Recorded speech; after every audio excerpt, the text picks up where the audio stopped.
পূর্ণাঙ্গ বাজেট পেশ করতে চলেছেন কেন্দ্রীয় অর্থমন্ত্রী নির্মলা সীতারামন। চলতি বছরে লোকসভা নির্বাচন থাকার কারণেই ফেব্রুয়ারি মাসে অন্তর্বর্তীকালীন বাজেট পেশ করা হয়েছিল। এবার সরকার গঠনের পর পূর্ণাঙ্গ বাজেট পেশ হবে। প্রতিবারের মতোই এবারও আসন্ন বাজেট নিয়ে প্রত্যাশা রয়েছে সাধারণ মানুষের।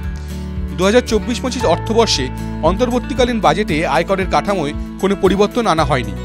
নতুন কর পরিকাঠামোয় আগে যে ছাড়ের পরিমাণ 2.5 লক্ষ টাকা থেকে বাড়িয়ে 3 লক্ষ টাকা করা হয়েছিল তাই কার্যকর রয়েছে। স্বাস্থ্য ও শিক্ষাক্ষেত্রে ঘোষণা। অন্তর্বর্তী বাজেটে স্বাস্থ্য ও শিক্ষাক্ষেত্রে 89,155 কোটি টাকা বরাদ্দ করা হয়। একই সঙ্গে 2047 সালের মধ্যে অ্যানিমিয়া মুক্ত দেশের মিশনও ঘোষণা করেন অর্থমন্ত্রী নির্মলা সীতারামন। বাজেটে দেশে 157টি নতুন নার্সিং কলেজ তৈরি ঘোষণা করেন অর্থমন্ত্রী।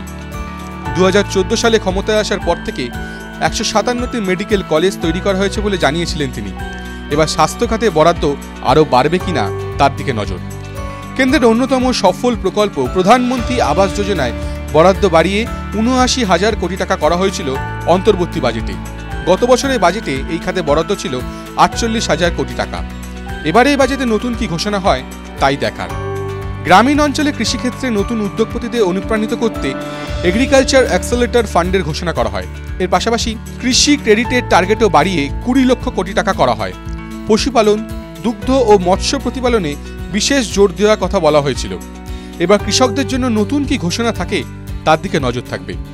প্রধানমন্ত্রী মৎস্য সম্পদ যোজনায় ঘোষণা করা হয় অন্তর্বর্তীকালীন বাজেটে মৎস্যজীবী, মাছ বিক্রেতা ও ক্ষুদ্র মাঝারি ব্যবসায়ীদের আর্থিক সাহায্যের জন্য 6,000 কোটি টাকার বাজেট ঘোষণা করা হয়।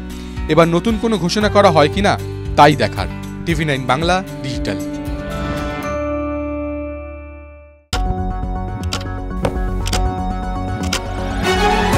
রাজনীতি শুধুই কি রাজার নীতি? রাজা উজিরের চোখে নয়, আপনার আমার চোখে সমাজের ছবি। কঠিন কথা সহজভাবে না বললেই নয়, না বললেই নয়। প্রতিদিন রাত 9টায় TV9 বাংলায়। TV9 বাংলা না দেখলেই নয়। রাজনৈতিক তরজায় টকশোয়ের হট্টগোলে হারিয়ে যায় কিছু গুরুত্বপূর্ণ খবর, দেশ বিদেশের না জানা খবর যা চমকে দেবে আপনাকে। সেই খবরই নিয়ে আসি আমি আপনার সামনে। আমি অনির্বাণ চৌধুরী। দেখুন স্ট্রেট কাট সোম থেকে শনি রাত 10টায় TV9 বাংলায়।